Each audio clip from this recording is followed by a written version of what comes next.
All right, good morning, everyone. It's 8:30 and we'll open our Jefferson County Board of Supervisors meeting for Monday, February 14th. Happy Valentine's Day, everyone. So allow our secretary to get in place. And we have Dee Sandquist with us via Zoom this morning. She's out in California. So, all right, we'll start with acknowledge the minutes from our previous meeting. So moved. I have a motion from Drish, second by Hamilton. All those in favor say aye. Aye. All those opposed, same sign. Motion carries. So let's move on and meet with our county engineer. Good morning, supervisors, and happy Valentine's Day as well. Last week was fairly routine, although we did irritate some of the residents with our trimming of overhanging branches above the right of way. Basically, once they get to the point where they're approaching getting over the road, we remove them back to the right of way line or the trunk of the tree, depending on where the tree is located and how the removal looks. It's not the most attractive method, but it's the most efficient, and we've been doing it for years. And as far as I know, we have yet to kill any trees from it. We've also been out looking at roads for winter maintenance, pothole filling, that type of activity. Billy went out on Libertyville Road and inspected all the cross pipe for repair, replacement, or extension. Basically in anticipation of a rehabilitation project probably in 2024. But a lot of the preliminary work takes time to get done. What else we got here? Calhoun Burns is working on that bridge replacement for Libertyville Road. They're still in preliminary design stage, but it looks like the new bridge is going to be somewhat longer than the old one.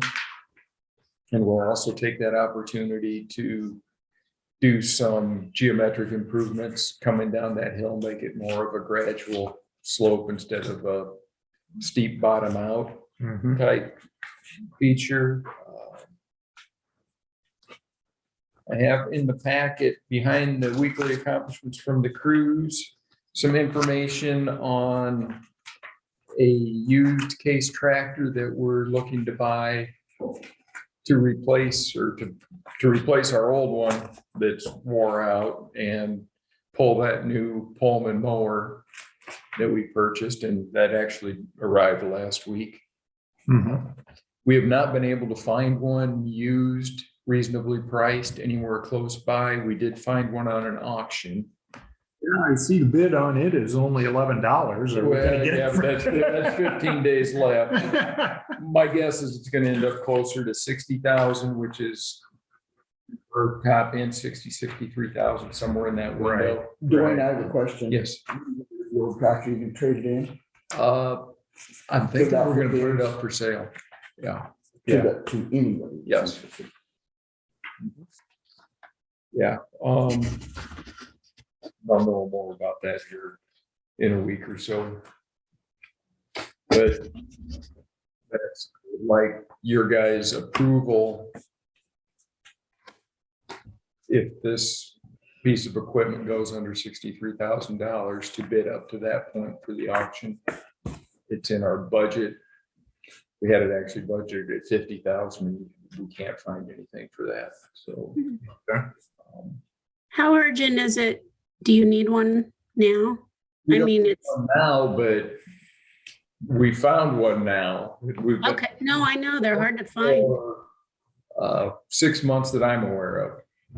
Okay. They're not easy to find used. Correct. A new item, a new machine for this is going to be up above $110,000. So, Yeah.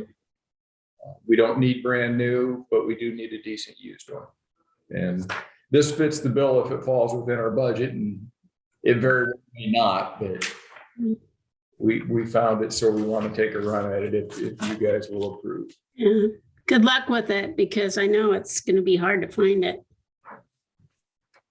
And then Okay, so the question from you is approval to go up to $62,000 in the auction, and our current budget is $50,000, which was put into it. Where do you believe that the next $12,000 is going to come from? it's going to come out of our maintenance. Which is basically, this is not for our maintenance, so Okay, we have a large surplus in our maintenance budget right now for this year. We won't spend all the money that we have. is that from not having to do as much snow and ice removal? Snow and ice. That kind of thing? And also because we didn't have anything in the pipeline when I got here, we just won't have time to spend that money that Scott had originally budgeted for, but with him retiring, he didn't get anything set up, and I haven't had time to. So we have. And I can understand that, not having time to. With what's going on. So, Dwayne, I have another question. Yes. What's it gonna take to get the tractor here if you get this bid? it's in Fremont, Iowa, from the way it's looking. We'll send our trailer up there. We have a tractor trailer, so we'll have basically a day of equipment and labor time. Having one of our operators run out there and pick it up. No, I think you need a little bit of leeway. I mean, if it goes for 65, if it's in your best judgment, that's what you want.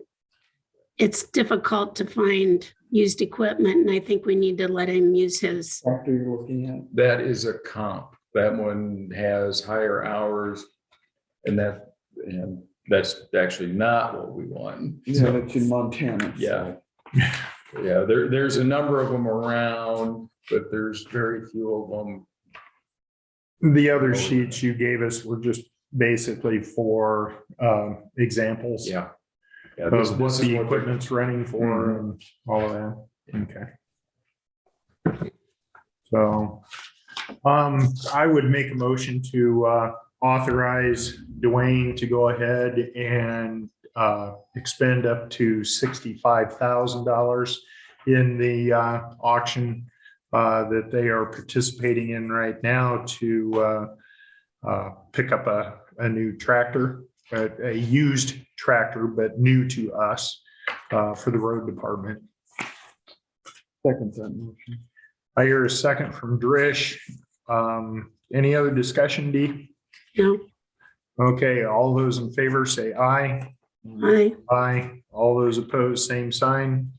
Motion carries. Go ahead. All righty, thank you. Yep. Next item I have in the packet is for a case roller, which we did quite a bit of searching in the used equipment market. Again, this is for our maintenance rock for the upcoming season. We're anticipating putting heavier amounts of rock, so we will want to compact them. The used rollers we found go from anywhere from short of 60,000 to just short of 100,000. This case roller we found that Titan Machinery has, actually they have it up in Minnesota. They're going to bring it down for us to look at. Oh, The price they're asking is 56,000. Do you have the money in your budget?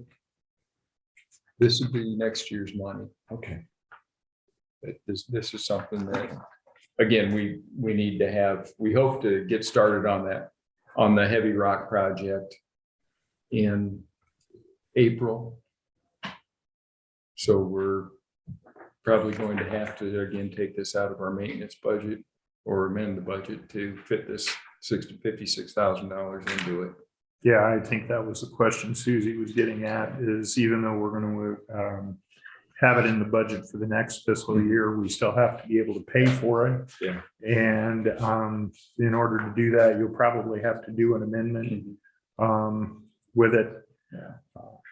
Especially taking it from the maintenance budget again. So maybe work with Shannon about filing an amendment and the proper paperwork that would be needed on it. Takes a couple, 3 weeks to get an amendment. For the whole process. Right, Which is right. possible. So, We need to do that anyway, because we're going to take money out of our construction budget and add it into maintenance to cover the extra rock for the spring, whereas the construction budget has a lot of surplus in it, and our maintenance budget, we're just about ran through already. mhm. But that's, again, kind of the way things work for us this year. And let's see, Thomas and Keaton were at HMA certification school last week, and they both got their certifications for that. So we're close to being fully on board for all of our construction inspection needs. We had the pre-con last week for the Vedic City project for the new twin box culvert, replacing the old wood beam bridge there. Mhm. They hope to get started on that March 1st. We'll be closing that road down. Vedic City is going to take care of notifying their residents. We'll have that road closed probably for the month of March. And then the only other thing we've got is Thomas and Keaton are going to be going around the county, starting to survey for our maintenance patching program for this year. Good, good. Get that out for bid late March, I would suspect, so we can get a contractor on board for that. Mhm. I think that's all I got, folks. All right. Any other questions for Dwayne, Dee, What? Thank you, Dwayne. Susie? No, thanks, Dwayne. All right. Well, thank you, Dwayne. Appreciate you coming in and letting us know what's going on. How long do you think that's gonna be closed down the road? Should be 1 month, 4 weeks, Mother Nature cooperating. Did you just say March? Yeah, they hope to move on. If February treats them on their current projects as it has been, they should be wrapped up with the project they're working on and ready to mobilize in that first week of March. And if that changes, I'll keep you guys posted. Okay, so we'll move on then to discuss and consider Pekin School Resource Officer. This is coming before us here just recently. A 28E agreement needs to be worked out with Pekin School. This is similar to the agreement that we just did with Cardinal School, except for in the Cardinal School case, Wapello County is supplying the officer and Jefferson County is looking at supplying the officer for here. So do we have a copy of that 28E agreement? There is Proposal? there is a draft Okay, all right. that the school district has come up with. Because the board has not seen that to this point. I And just received it also, but Okay. I can send this out to you. And we along would with vet this Chauncey. through a little process, and once we start discussing, I probably still have, probably a month of communications with like Wapello County. I've talked a little bit with Keokuk. So we would have some work to do still, but we wanted to make sure that you saw this as a draft. Okay, again, introduce yourself. Sure. My name's Kevin Heffel. I'm the superintendent at Pekin. I'm actually shared with Sigourney as well. Okay, So it was great to present a couple weeks ago, just to give you an FYI. yeah, And Bart and I have been, he's been great to work with. And we've had the sheriffs from all the surrounding counties in at the building. Not to mention Bart and his team have been over at Pekin and, walked through for crisis management. They've done all kinds of things there, and they're always very present in the school. So I guess maybe what I do, maybe Bart, unless you want to add some things to start with here, I could walk through some whys and what we have. Go ahead. Okay, thank you. Well, so Kevin Havlet, superintendent. So why do this type of presentation? One is, several reasons.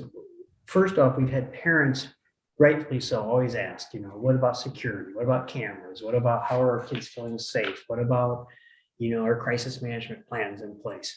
And they are, and we've been working really hard to kind of refine all this. We just had numbers put up, Bart, by the way, after your last one, so all the doors have been renumbered. Good, Everything's been good. numbered well, so instead of a name on a door, we have actual numbers on things, so we can identify an area really quickly, and zones in the school, things like that. But on top of that, with also cameras and things on top of that, several parents in the last few years, and then especially this year, have asked about the idea of having more of a presence in the school. We are located, as most of you know, we're probably 15, 18-minute call if we were to ever have unfortunate matter happen in the building. So we would need a little more security and a little more support. And I think with the way our world's going, unfortunately, I think parents' number one thing is, of course, they want to learn, but their number one thing is my student going to be safe? And of course, our staff wants to feel safe. And so that's my obligation to really look at those situations all the time. So having said that, I remember meeting at Officer Porn, is that correct? I always, yes, Angie, and she's been trained at SRO. So I didn't realize this until the start of the school year, that when we visit with her, she has a student in the building. And so she comes all the time anyhow, and we've had her in often. So in some of our crisis management meetings, we just decided, wouldn't it be great if? And so what you see before you is really a combination of a little bit of what Cardinal had and a little bit of what I experienced at West Branch. When we had the city of West Branch, probably 10 years ago, we have an SRO officer in our building 3 to 4 days a week with some flexibility in there. This whole presentation and what you're seeing in front of you is really to continue the control from the sheriff's department, of course, of their officer. And it would then allow us some flexibility within a week. So I'm using this as kind of a week picture, but also it's about a 40-week window maybe at the school. So I'll highlight a couple things. Obviously, I love the relationship idea with the officers in our schools, with our students. The security piece is big. They also, with Angie, she's had really great curriculum that would dovetail right into some of our lessons around safety and some of our things around health and guidance lessons. So really useful. And so anyhow, let me just point out a couple things. I have that opening page. It just kind of refers to official agreement language. And this is just kind of reviewed by our board attorney, Brett Nitschke. And it's, like I said, a combination of a couple of agreements. It would basically still allow Jefferson County Sheriff and the designee to really oversee the work of this person. If you flip over to the next page, if you go down to where it says assignment, number 1, it's about not quite halfway down. The SRO will be assigned to school on a part-time basis, commencing the first day of the school year, terminating on the last day of each school year. The hours of employment shall be based on, and again, this is just a, to be negotiated and talked through a little bit more. For example, 15 hours a week, kind of a weekly average, minimum 2 days. Maybe the officer goes 5, 5, and 5, and maybe it's a Monday, Tuesday, Wednesday. Maybe it's a Tuesday, wherever. That gives Bart flexibility for her use. Also gives us, and quite honestly, the flexibility of that is pretty good from a security side. We will probably know, but maybe in general, people don't know the 5 hours and 7 hours that the person is going to be in the building, right? So I like that piece a little bit, as opposed to they're always there. And to be really honest, we don't have the budget yet to pay for it all the time, if that makes sense. That's really upfront. So you could skim through some of that. And if you flip over to the third page, the very bottom, number 10 and 11, again, the SRO have the option of working with deputy sheriff in uniform, out of uniform, whatever the assignment part would allow that person to do. They should perform the duties as mutually agreed between us. We lay out some for curriculum and get it ready to go for the next school year, provided we can get this done. At the very bottom there, it probably should be on the next page, but it's Article 3, rights and duties. It just gives you we'll make sure that the person has a desk. We see it maybe at a front door. Our main interest is where a desk would be. Comes in the morning, gets organized. We provide the person with a laptop if they need to access our school resources. All the school resource cameras could be available if they needed access. There's FERPA law. So FERPA protects students' rights. So there's no getting any files or anything, unless it was a case where we agreed and the parents were there, on board with us in terms of investigating something. General investigations are still the responsibility of administration. Right. There is no, And the way we see it is, I mean, unless there's an imminent danger, the SRO officer really isn't going to intervene with anything unless it's truly something that's an imminent danger. Otherwise, general discipline things still belong to administration. And it kind of outlines a little of that for us. You get to the bottom, this is where I'm really, still kind of trying to piece this together, but I'm giving you an example here. So Article 6, financing of this program, the district agrees to pay. Now, again, this is a draft, and I only speak with the board present, but not for the board. So they've asked me to kind of investigate it. Mhm. We still have some work to do before they would present them, but the idea would be maybe an example. Say we do a 2-year deal or a single year deal where it's average of 15 hours. Bart shared some data with me. Let's say it was $32 an hour. That's $480 a week times say 40 weeks. You end up with about $19,200, not to exceed $20,000. The reason I'm putting this forward in this light is I would probably be maybe step it up a little bit, but we have had declining enrollment. I have to take care of the needs of our staff and our student needs first. And so I've made that really clear to people that we're just not in a situation to go like split half salaries and things like that.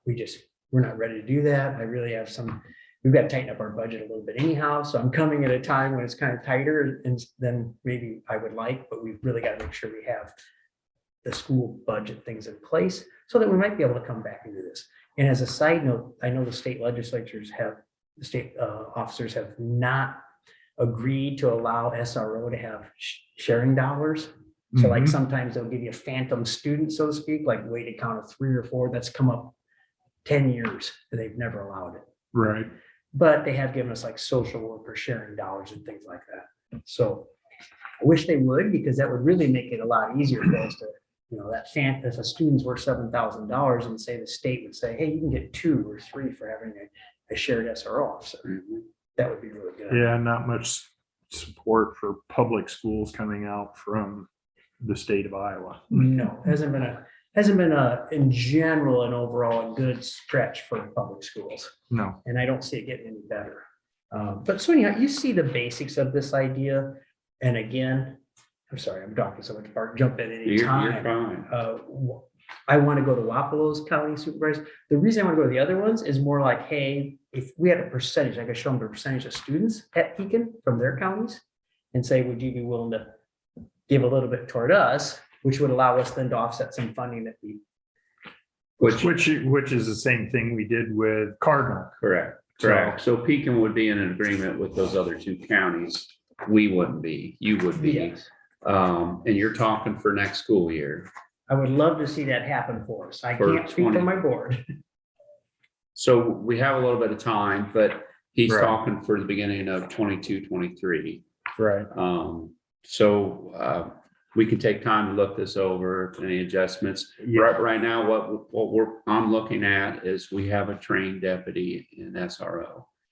At the minimum amount that Pekin is asking, we can swing that without any adjustment to my budget or anything. Right. I mean, last week I did tell you if it becomes like a full-time like Cardinal, I would have to explore the option of maybe hiring an additional person. So.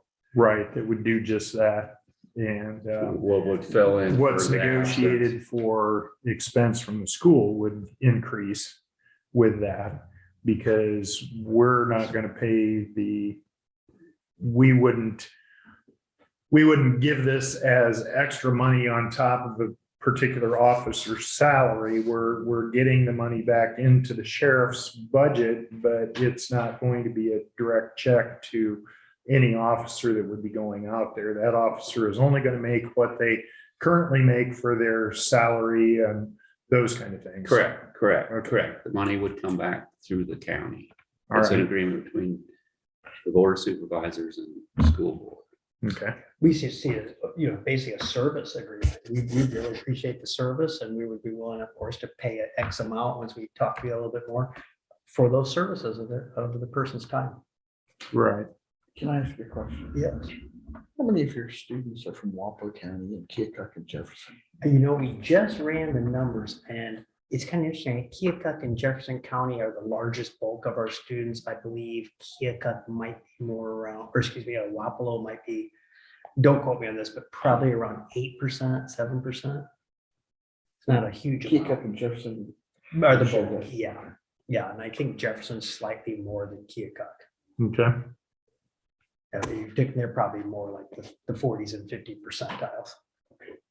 We, of course, we have some from Washington County, I believe, and trying to think of maybe, probably.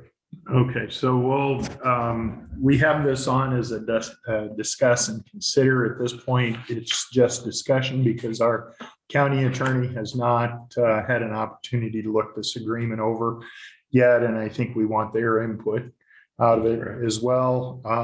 And since this is being considered for the 2022, 2023, and 2023, 2024 fiscal years, we haven't hit that point yet. You guys have not hit that point with yours either. So we do have some time.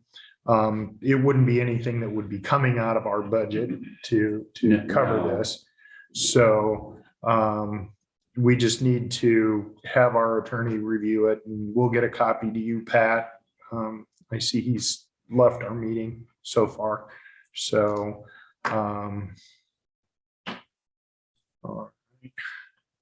can email a copy of this to all of you and Chauncey. Okay. Dee, did you have any questions? Dee, would you say something? I had somebody mention that they didn't hear any sound. There, I am muted now. No, I don't have any questions. I think I understand it. I'll look at the written version after Chauncey or Pat looks at it. All right, thank you.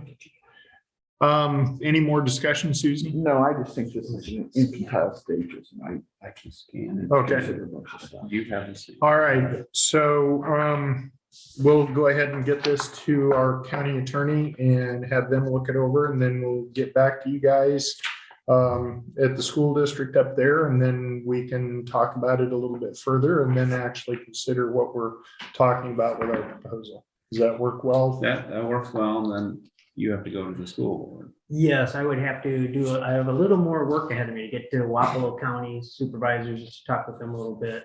Obviously, my board would be interested in how I can offset some costs a little bit from where we're sitting right now, some declining enrollment, some situations that we have to tighten up a little bit, but. Right, but since none of this would come out of our next fiscal year budget, and we're going to a special board meeting on Wednesday to talk about our max tax levy asking. We won't have to worry about that with our end of the budget, and we can still move forward with that. So, all right. Thank you I see very it's a much. win-win, and it's really just a draft. Thank Yeah, you very bet. much. Thank Appreciate you for guys' coming time. in. Appreciate it. Thanks, Dan. Thanks, Yeah. Bart. Thanks for listening. All right, so moving on, we're going to discuss and consider a lock for the employee break room down in the basement. The employee break room is a room here in the courthouse that is restricted to just employees. There's a sign on the door and all of that, but this last summer, we have had quite a problem with a homeless population that's been here in town, and they've found it very convenient to come in and hang out in the break room downstairs.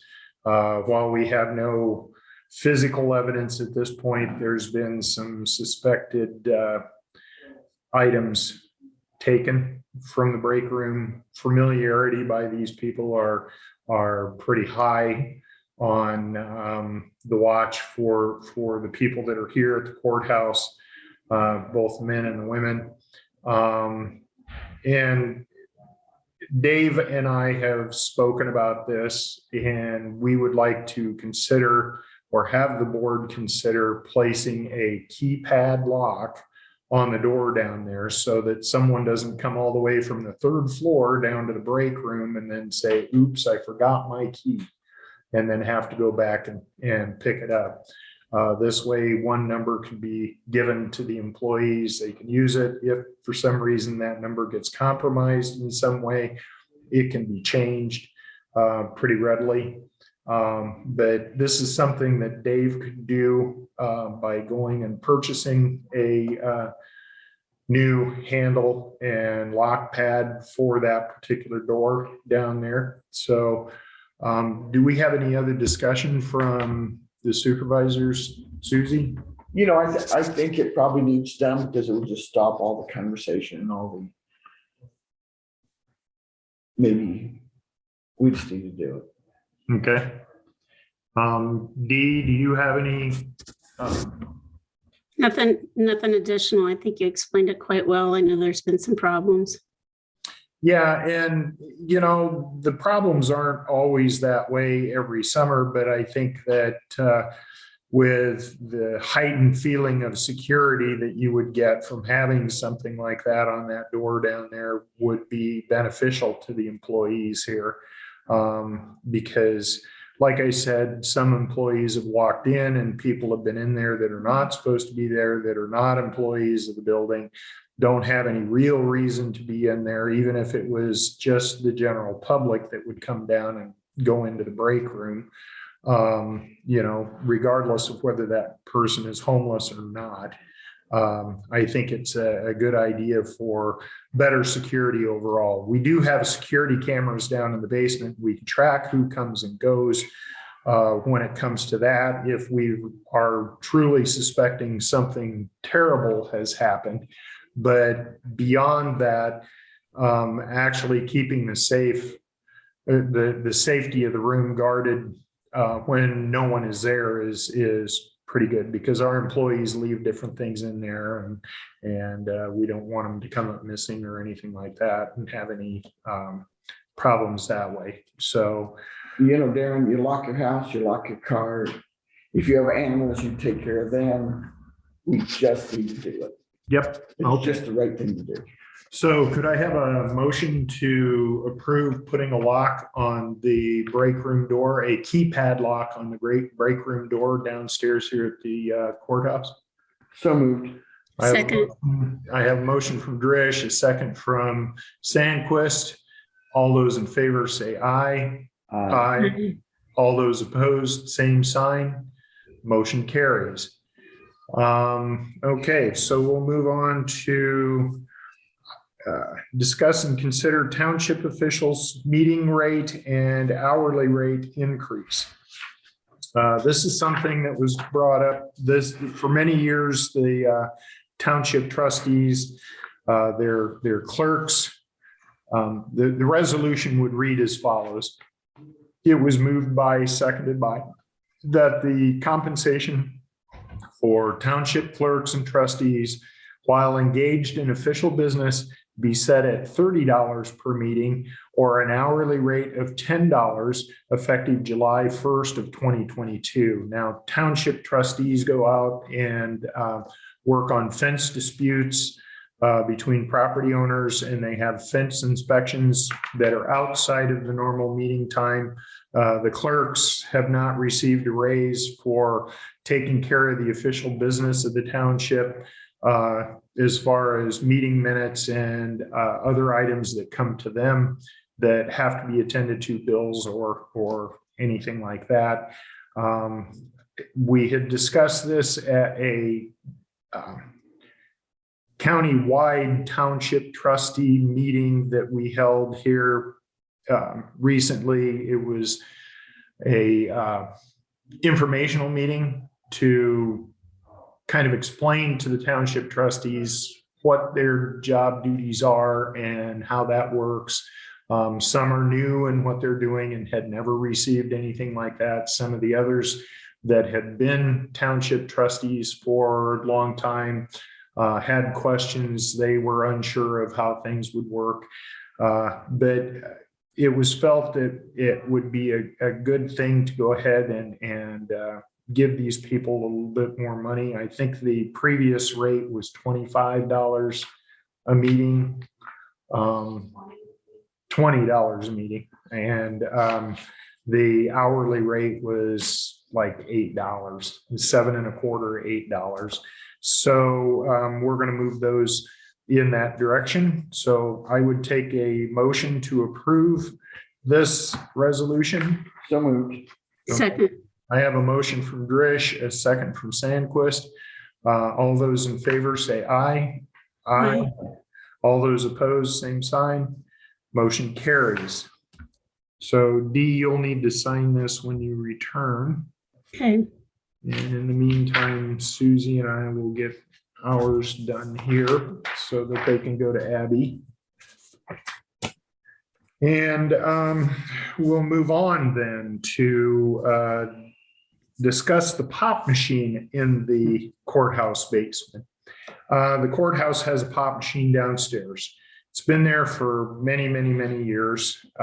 We've found that there's only really one variety of pop that's ever sold out of it. The people that take care of the pop machine are always taking expired pops. The pop has an expiration date printed on the bottom of the can. So we want to pretty much take it out because the employees don't use that. They use the pop that's purchased by the employee fund down in the break room downstairs. It uses quite a little bit of electricity. A pop machine uses probably double the electricity what a refrigerator does because of the way they're built and all of that. But it doesn't seem to be cost effective for not only ourselves, but also for the people that provide the machine to have it here at the courthouse any longer. And so it's something I think that we can just go ahead and authorize Dave to work with the people that supply the machine and have it removed without actually having any true vote on it or anything like that. I just wanted to bring it up to the other supervisors so that you guys knew what was being contemplated at this point in time. So that's what we'll move ahead with. I see Dee's nodding and Susie's nodding in agreement as well over here. So I'll have Dave go ahead and take care of that for us. So we're going to move now to make committee reports.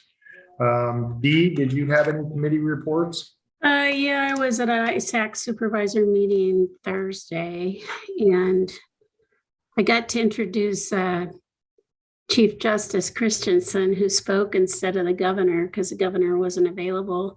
And she spoke on navigating in a pandemic, the court system.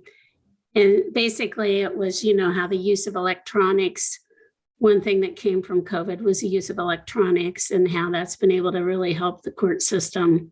And so they'll continue to make use of that. She's very personable. I was able to joke with her in the introduction about her trip to Fairfield. And so in her pool plane. So she talked about that a little bit. So it was very good. Department of Revenue and Department of Management spoke. It was more about windmills, which doesn't apply as much to our counties as some others, about how to work with those. But it was interesting to be able to get the contacts because it was the heads of those departments and the attorney for them. ARPA. So one of the big changes with the final rule is that if your county receives under $10 million, which ours does, we can basically use it for anything we would normally fund outside of a few things, like you can't use it for pensions or stuff like that. But if it's something we normally do, this final rule really changed a lot of things. The premium pay for essential workers is not for all employees, and you have to be real careful about that to make sure they were actually, at their station, interacting with the public and things like that. If people choose to do that, they said just be real careful because it's not necessarily for everybody. One of the things that Jamie Cashman from ISAC is kind of the go-to person if we have questions about the ARPA funds. And he's in contact with NACO and who's in direct contact with the Department of Treasury. Evidently, the state has some money that they still are going to be giving out, and they're trying to decide how to do that. So they asked for ideas from a supervisor. So I sent 3 on Friday and called him and talked to him about them. They don't know how much money it'll be. They've been told there won't be a lot of strings, because what I've seen in some of the money that's come, there's strings that doesn't fit what we need. For example, with the CDBG funds, maybe various cities within our county would qualify the income level, but the county as a whole doesn't. So those, it would be difficult for the county to apply unless we had a project specific for a certain town within that area. So some of the ideas, one of them was, I see Brett's on, Bart was on, we know we're going to have some major expenses coming down the pike, and we're not the only county with updating the communication equipment for all first responders. So I just suggested, let's just, with that money, just do that so that all the fire districts and everybody could be involved. Some counties have done that, but not all of them have. So we'll see if that goes anywhere. He said, what you want to be able to do with any of these projects is to be able to look back 10 years from now and say, what was that money used for? So this is a time to really do something, regardless of if it's these new funds that the state has or the current ones, that you can be able to look back and say, yeah, that's what we did with that money. It doesn't have to be one thing, but some, whatever it is that you can articulate about. So that was kind of it. It was good always to have the networking with other supervisors. So I think Susie has a question here. Dee, I think this would be something very good to discuss in a budget work session. yeah, I just wanted to give you an overview, and I've got that latest final rule on my desk there if anybody wants to study up on it. Okay. Thank you. All right, Susie, do you have any, you don't have any meetings? I had 3 different meetings this week. I met with the 8th Judicial District on Wednesday morning this last week. It's the first meeting of the year. We go through and we elect new people to be the chair, vice chair, and the different committees that you set on. I was reaffirmed as the building coordinator, chairman for the building as it is here in Fairfield. We have a better, closer relationship with FIDA, who are the owners of the building that the 8th Judicial District resides in. Over here, we just finished a new agreement for that building last summer. So they're really satisfied with what they've gotten and how things are working now with the relationship between FIDA, the owner of the building, and the judicial district as a lease holder with the building. So the meeting went really well. They don't usually last all that long. Judge Kronk was put in place of Judge Gookin as our liaison on the board. Judge Gookin was promoted to the full district court judge. He oversees all of the courts that go on in the judicial district now. There's approximately 8 counties, I believe, in the judicial district. So he moved up. So we have another resident judge here in Fairfield that we can work very close with, and that would be Judge Kronk. And she had agreed to go ahead and be on the board. She was not in attendance at the meeting, but I get the idea that she's gonna like that very much. Doing that and working with Dan Fell and his department for all the coordination.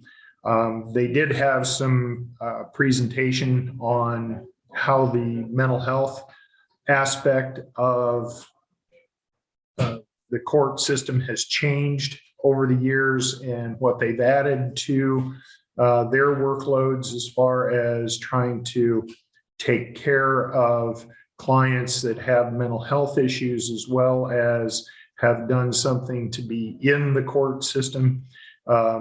So we got a nice presentation with that. It would be a good presentation to have to the board at some point in time, because it would give everybody an understanding of what actually goes on with that. And normally we have a presentation 3 times a year given to us from the staff of the judicial district. And I think we need to get a little bit more in tune with what is going on and everything with it. So at some point in time, I'll bring that up later, and we'll get that out.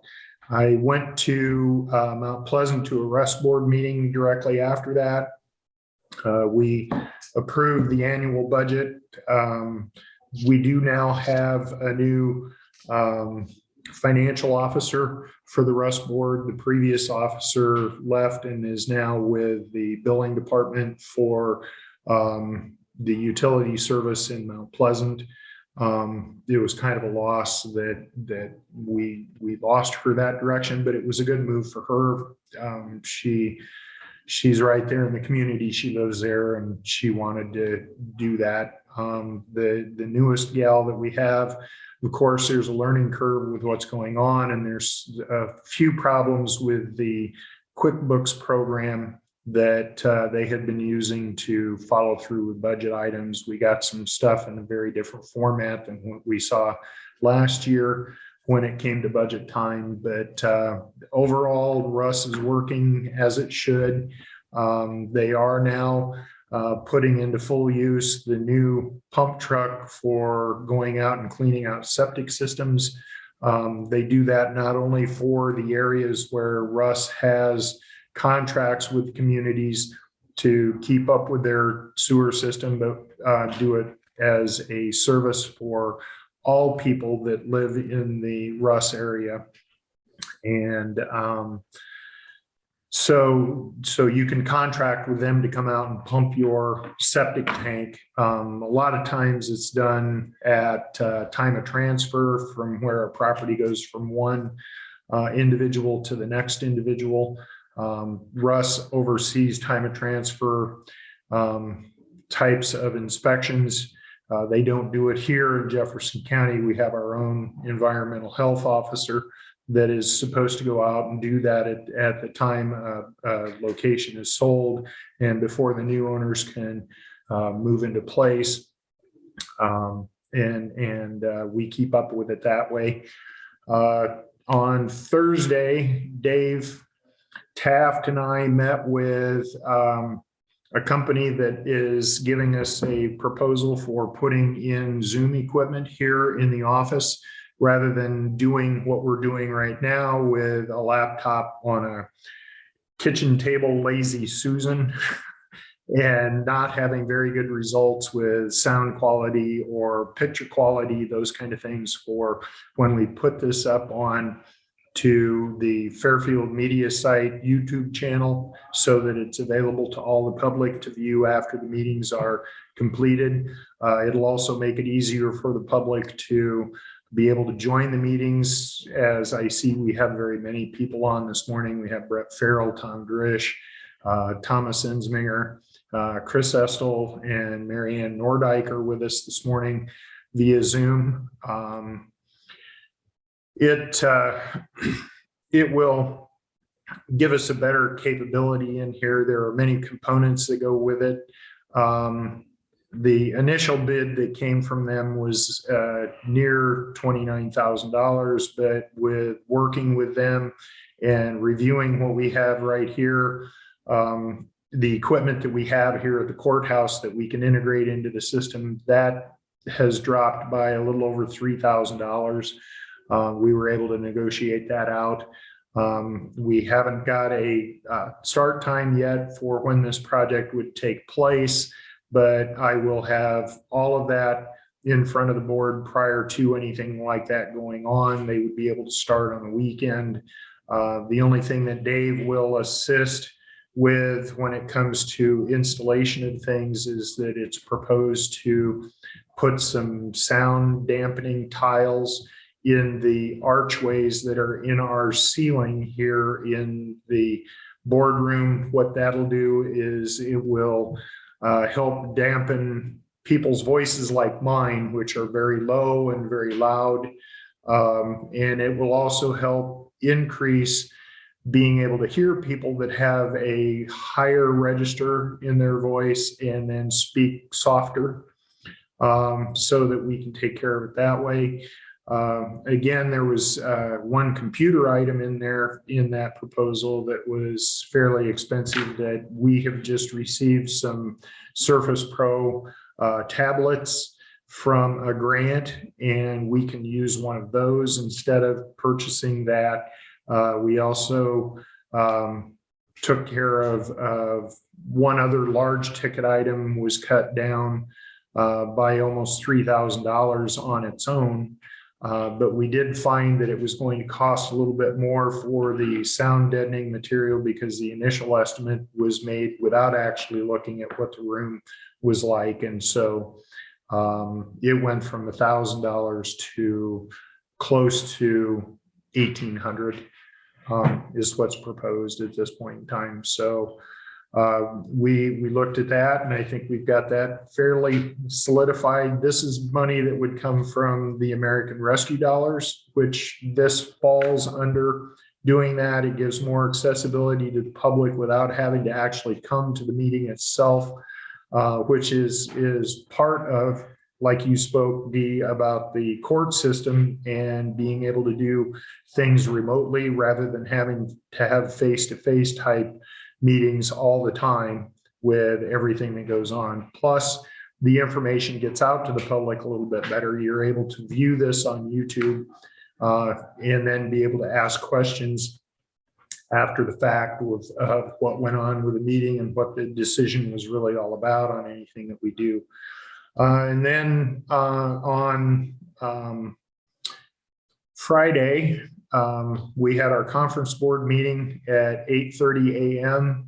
here at the courthouse. That was the final follow-up meeting to approve the budget. We had several of the taxing entities in attendance with us, which allowed us to have an actual quorum at the meeting so we could do it. In the past, it's been hard to get the other taxing entities to come and show up to these meetings, but we're doing a little bit better with attendance from those districts. We had a couple of cities that were here with us. We had 3 different cities that were here with us as taxing entities. We had the school district with a representative here with us, as well as the supervisors, me being the chair, and then we also held everything on Zoom so that people could have a chance to join that way, but we did not have anyone on with us at that point in time. But we do have a recording of the meeting, and it can be available to the public if they ask.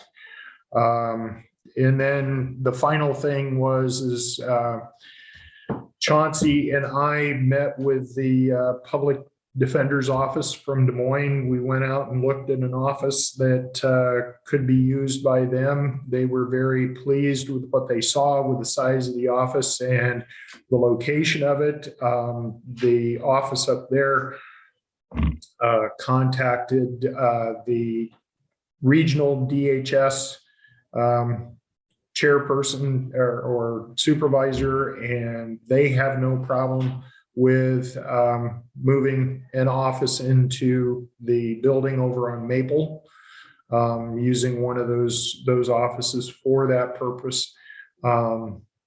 It will change the formula a little bit when it comes to what the state does reimburse back to the county for the square footage that they occupy in that building. We'll have to also work up what portion that the public defender's office will have when it comes to utility bills, electric and water, because we do that on a square footage basis between DHS and Pathfinders at this point in time. And the bill is covered that way. But there are many other things that we found out about this process. We also need to look into what it's going to cost to supply a dedicated phone line to that office so that the phone calls won't be coming through DHS and then transferred to that office as well. I've requested from Lisco what an estimate would be for being able to do something like that. I have not seen anything in return yet, but again, this is something that's just starting out. We're in the infancy with it at this point. That person wouldn't be moving into the office for some time, but that public defender would work not only with our court here in Fairfield, but with several other courthouses in the area. And it would give them more of a centralized location for that person to work out of. People that are with the public defender wouldn't necessarily be someone that's incarcerated and brought to that office to work with. They would go to wherever that person is incarcerated at and work with them there. This would be for defendants that are out on bonded out from their proceedings and are working that way with the attorney. And we are limited on where we could have this person at because we don't want to have conflicts of interest where they could feel that the county attorney has knowledge or is privy to defense that they don't want to have out in the open, because again, the county attorney and a public defender are adversaries, and we don't want to have any appearance of impropriety or anything like that when it comes to conversations. So that was kind of the way my week went. And again, I think that concludes all of our committee reports for this morning. So we'll move on to public comments. We still have Brett Farrell, Tom Grish, Thomas Ensminger, and Chris Estelanis with Zoom. We only have our local news reporter from KMCD here in the office with us, besides Abby, Decline, and Susie and myself. So Chris, I see you popping up. You have some questions? I do. I just wanted to make sure that you guys were aware that the state is no longer going to be reporting COVID numbers. So that means we as a department will not be reporting those numbers as well. For quite some time, we know that the numbers have not been 100% correct with all of the home tests that the home testing that's been available. And there's no way to capture the number of people that have tested and then what's been positive and what's negative. So I believe that Wednesday is the last day that the state's going to be releasing numbers through their dashboard. So I just wanted to make sure that you guys were aware of that. So if you heard anything, that's why we're not going to be releasing numbers. It's too difficult and it's not 100% accurate anyway. So any questions about that? Pardon me, Darren. That would be the numbers. Correct. Those are the numbers. Right. Okay. Right. And we continue to, just so you guys know, we continue to have COVID clinics on Tuesdays, walk in for kids 5 to 11. They have to have an appointment. And then we continue to hand out the Test Iowa test kits that are still available. So. Okay. Thank you. You bet. Any other comments from the ones that are joining us by Zoom? Abby has a comment here in the office with us. I was just gonna let the board all know that we got the approval letter from the state on the redistricting. Okay. All right. So that has been approved, final approval, and everything is set for the next 10 years for where voting locations are at across the county. And So thank you very much for letting us know that, Abby. Appreciate that. Hearing no other public comments, I would move to allow claims and approve reports. So moved. Okay, I have a motion from Drish, a second from Hamilton. All those in favor say aye. All right. Aye.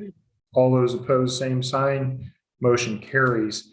The final thing on our agenda is always discuss and consider nuisance properties. I was notified by Russ that Mr. Harriman had contacted them, saying that he did not receive any notification of the meeting.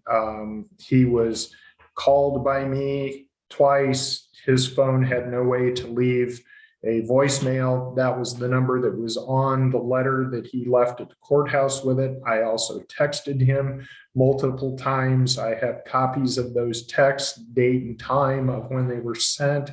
When he was confronted with that, he really didn't have any explanation, but they've been out and looked at the property again. They've clearly explained to Mr. Harriman what needs to be cleaned up in a time frame that it needs to be cleaned up in. And if he doesn't meet that, then Russ will move ahead with trying to contract to have it moved out. But the idea this time around is rather than paying a contractor to come out and remove all the equipment such as cars and campers, those types of things that are now out there cluttering up the place, to having them do that for the scrap money that they would get from removing all of those items from off of the property, so that there wouldn't be any upfront costs from the county.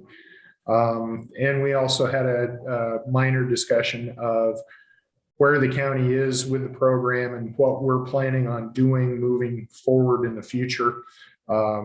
The properties that have been cleaned up so far have gone to taxes. A couple of individuals have worked it so that they could pay so much a year for the next 10 years, which was an agreement that was made by the board to be able to recoup some of the taxes without having someone having their property sold out from underneath them in a tax sale.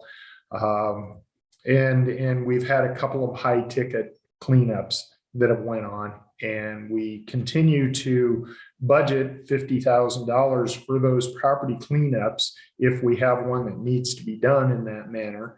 But the board wants to look to see whether that's really cost effective for the taxpayers to do that, especially with some that get cleaned up and then return back to their ways immediately after everything's all taken care of. So those are items that the board is going to need to discuss further from this point, but that's all I have with nuisance properties. Hearing that, then we'll go ahead and I'll ask for a motion to adjourn. So moved. Second. Motion from Drish, a second from Sandquist. All those in favor say aye. Aye. Aye. All right. Thank you everyone for joining us this morning, and have a good week. All right.